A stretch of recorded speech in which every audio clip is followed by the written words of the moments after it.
Hej älskade fina ni, vad roligt att ni är tillbaka igen. Idag så när jag gjorde mig i ordning för den här videon, jag satte mig och sminkade mig lite så ni inte skulle bli alldeles rädda när ni såg mig idag. Så brukar jag lyssna på YouTube lite, jag brukar sätta på någonting jag tycker om att lyssna på. Och någon som jag lyssnar väldigt mycket på det är Charlotta Rexmark. Har gjort under många år. Mycket av det hon pratar om resonerar så väl med mig. Och hon var ju så vänlig och delade min kanal här i söndags till sina tittare. Vilket jag uppskattar jättemycket. Om du ser det Charlotta, från botten av mitt hjärta. Tack så jättemycket för att du hjälper människor att hitta hit. Jag är ju ganska ny här som sagt va.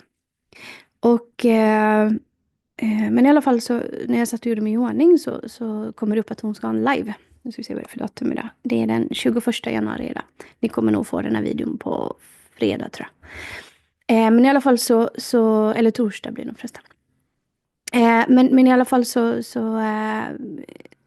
var hon så fin och så nämnde hon min kanal igen. Till alla som var inne i liven. Och det hon pratade om, det blir så här liksom spot on. För det var det jag skulle komma igång eller och prata om idag också. Tänkte jag. Det här var någonting som jag fick till mig i lördags. Och sen förstod jag ju när hon började prata och alla er som skrev i hennes live, jag tror det nästan var 500 eller 600 personer där inne, som beskrev att de också mår lite sådär halvdant just nu så att säga. Och hur väl hon förklarar hur det ligger i våra energier och det är utrensning och det är uppstigning och frekvenser som rör sig just nu. Och jag har verkligen känt av det här kan jag säga sista veckan framförallt på ett sätt som gjorde faktiskt att jag hamnade på akuten i söndags. För jag mådde inte väl. Men jag börjar förstå mer och mer. Och alla de här känslorna som kommer. Och tårar som kommer. Och allt det där som behövs rensas ut nu. För att vi ska kunna lyfta våra frekvenser. Vi behöver ju. Det är en tid av att rensa. Det är en tid av för introspektion. Det är en tid för att ta hand om de där traumorna som vi kanske har blundat för länge. I mitt fall att jag hamnade på sjukhus var att jag var så yr i huvudet och det tjuter i öronen och hade svårt med balansen och massa sådana här konstiga symptom. Men allt var ju hur bra som helst. De tog massa prover och röntgade skallen och läkaren sa du har ingenting i hjärnan. Tack sa jag. Nej men det var ju positivt i det sammanhanget. Så att jag ville bara säga innan jag går in på det jag hade planerat att säga idag så var det fint att få en annan förståelse genom det som jag fick höra här innan. Ja. Och återigen så vill jag också tacka för all kärlek som ni visar. Jag får så mycket kärlek så jag bara undrar vad jag har gjort för att förtjäna det här. Jag är så tacksam också för det som ni skrev in i chatten där. Det var så fint att få se det för det var ingen som visste att jag var där först. Så då känns det ännu mer äkta.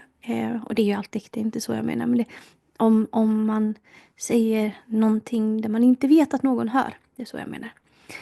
Så det berörde mitt hjärta så mycket så jag är så rörd nu. Så jag ska försöka att samla mig och prata lite om det som jag fick till mig från guiderna. Jag vaknar, de brukar göra så här att de väcker mig ungefär varje morgon 5:00.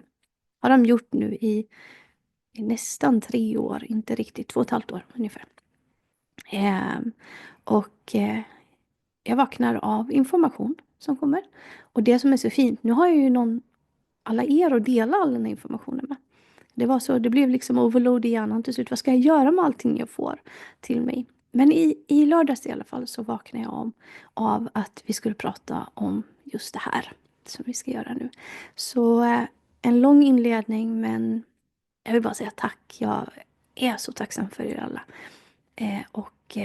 Varmt välkomna. Och så ska vi höra lite på vad guiderna har inspirerat till den här gången.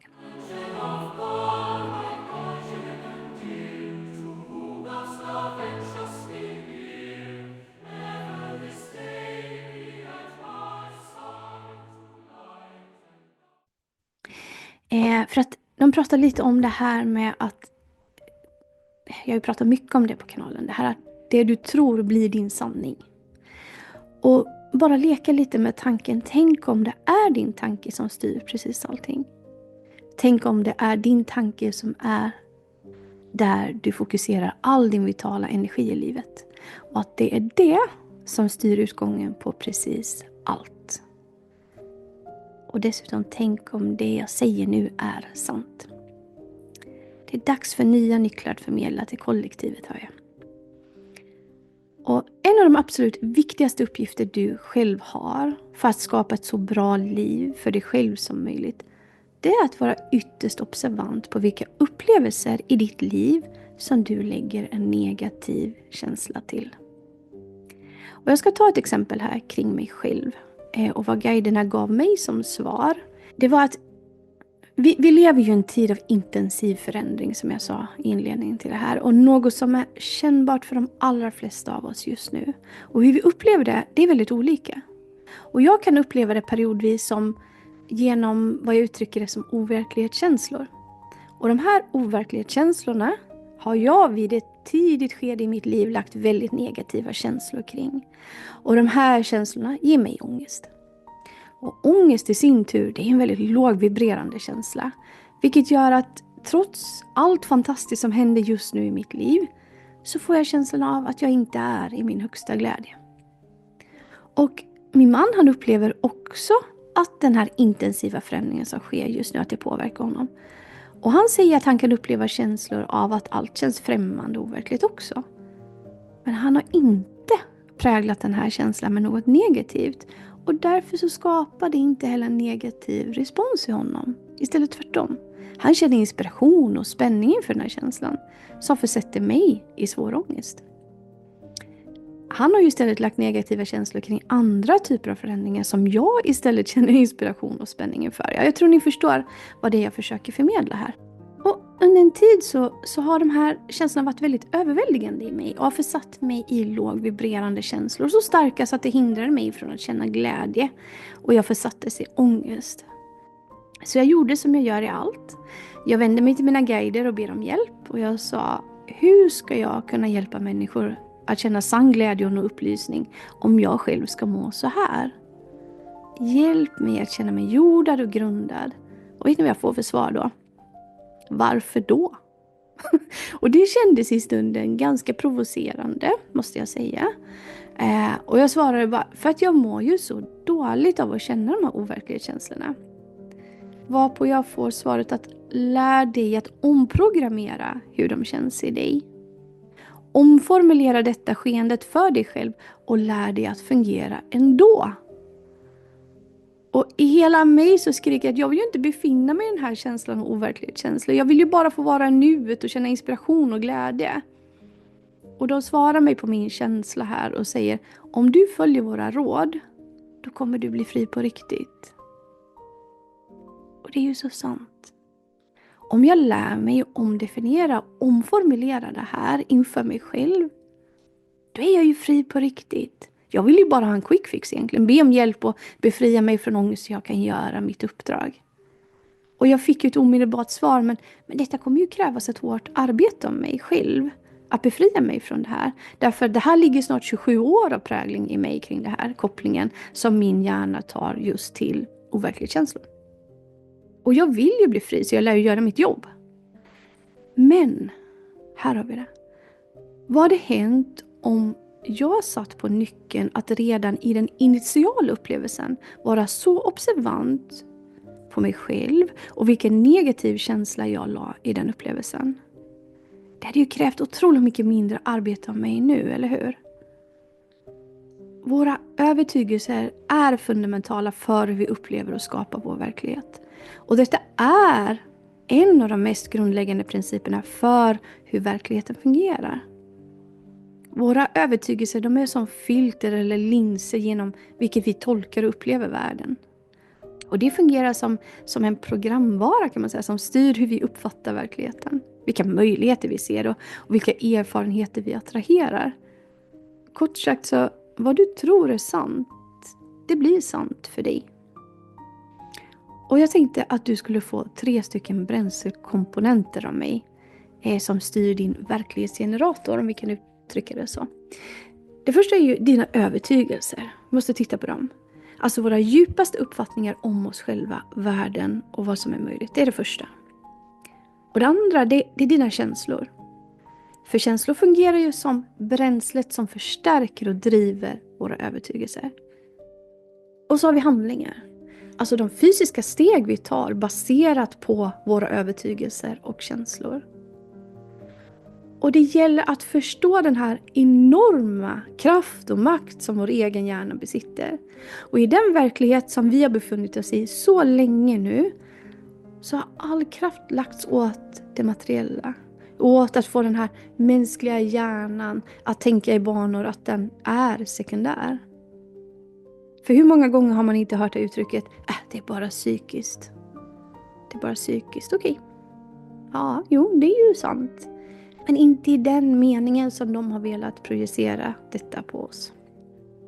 Och i all den här missinformationen och okunskapen kring hur vi människor faktiskt fungerar, så kan det skapas det som vi uppfattar som depression. Men som i själva verket jag skulle vilja omnämna som kompression.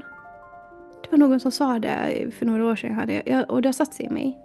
Därför det är ju ett tryck inom oss för att vi är ur synk med vårt högre jag eller vår naturliga väg i livet. Och i det här trycket så skapas de här negativa känslorna.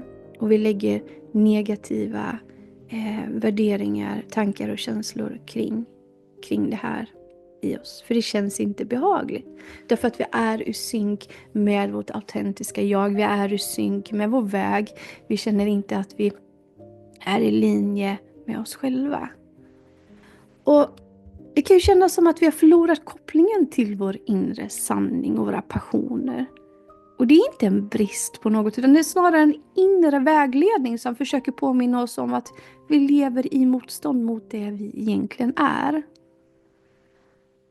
Så när vi hamnar i till exempel det som vi människor uttrycker som depression eller nedstämdhet, så kan det vara resultat av att vi har tryckt ner våra sanna känslor och inte tillåtit oss själva att uttrycka eller utforska dem.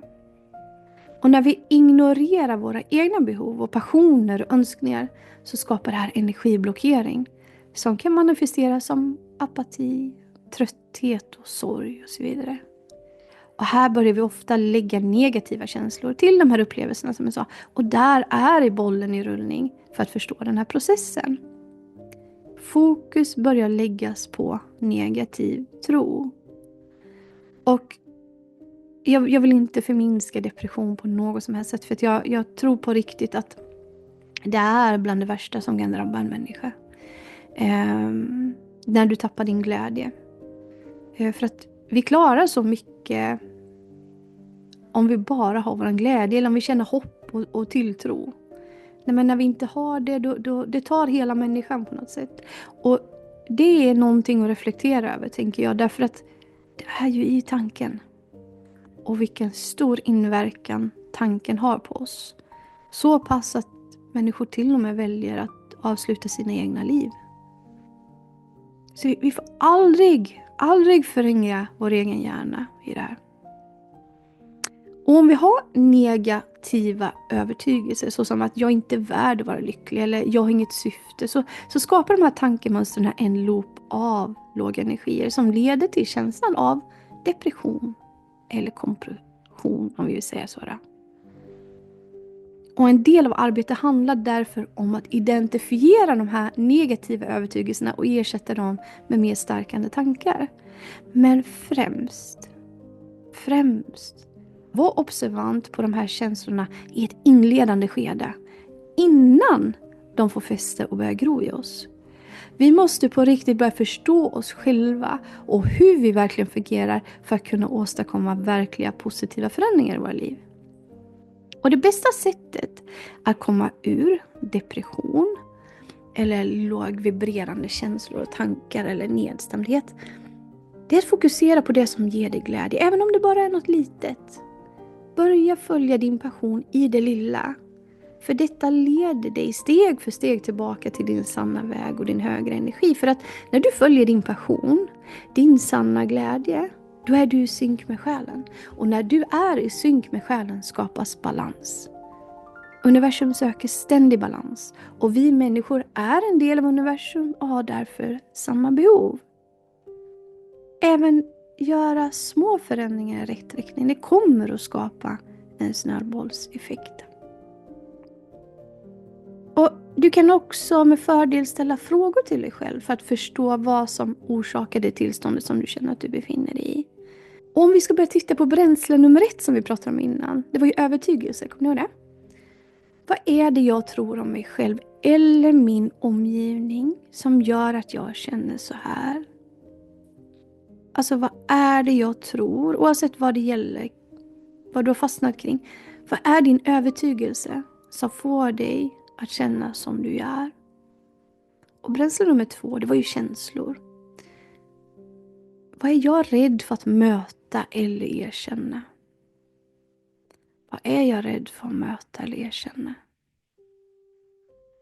Och bränsle nummer 3, det är ju handlingen. Hur agerar jag på mina känslor och övertygelser? Isolerar jag mig till exempel? Hamnar jag i självskadebeteende, i flyktbeteenden? Eller vad det nu kan vara. Hur agerar jag på det här? För det är när vi dessutom börjar agera på våra övertygelser och känslor som vi sätter spiken i kistan så att säga. Och verkligen gör dem till vår fulla verklighet. Och här kan du vända på det och göra exakt samma sak fast i en positiv mening. Och en alternativ fråga kan ju istället vara: vad vill mitt högre jag visa mig genom den här upplevelsen? Det är viktigt att tillåta sig själv att känna de känslor som uppstår istället för att döma eller undertrycka dem. Och genom att acceptera känslan så kan du börja lösa upp dess kraft. Känslor är inte fel, det är budbärare. Det är vi som behöver omprogrammera vilka känslor som vi lägger en negativ upplevelse kring. Det är det som är nyckeln kring allt det här. Och att avdramatisera de här känslorna. Att inte lägga mer energi och fokus och analyserande av dem än vad som är nödvändigt. För det är det som ger dem kraft. Varför mår jag så här? Jag borde känna mig glad. Tänk om jag är sjuk? Tänk om jag har cancer? Är det därför jag mår så här dåligt? Tänk om jag håller på att bli tokig? Tänk om jag får en psykos? Håller jag på att bli knäpp? Tänk om jag aldrig mer kommer må bra? Jag måste vara glad för mina barns skull. Det kommer aldrig bli bra igen. Tänk om jag fastnar i det här? Tänk om. Stress, skuld, skam, energi följer tanken. Får kraft, manifesterar sig. Stopp! Jag tror ni känner igen det här. När vi hamnar i den här negativa spiralen så kommer också alla de här negativa tankarna och som vi drar energi till. Och som vi börjar ofta agera på dessutom. Så avdramatisera, sluta att överanalysera och bär med dig nyckeln om att detta går att bromsa i tid nästa gång. Innan tankens kraft är så stark så att den hinner ta fäste i en negativ tanke. Det är inte fel eller dåligt att känna sig nere. Det är bara en del av den mänskliga upplevelsen. Och genom att sluta och döma oss själva för att vi känner oss deprimerade, komprimerade, under tryck, så kan vi lättare börja hitta vägen tillbaka till balans. För det är ju det vi alltid i grunden vill ha. Det handlar ju om balans. Att få universell balans. För i balansen så ligger friheten. I friheten ligger glädjen. Och i glädjen kommer du fyllas av den fullkomliga universella kärleken som det innebär att vara ett med sin själ. I ljus och kärlek. Tack för att ni har lyssnat.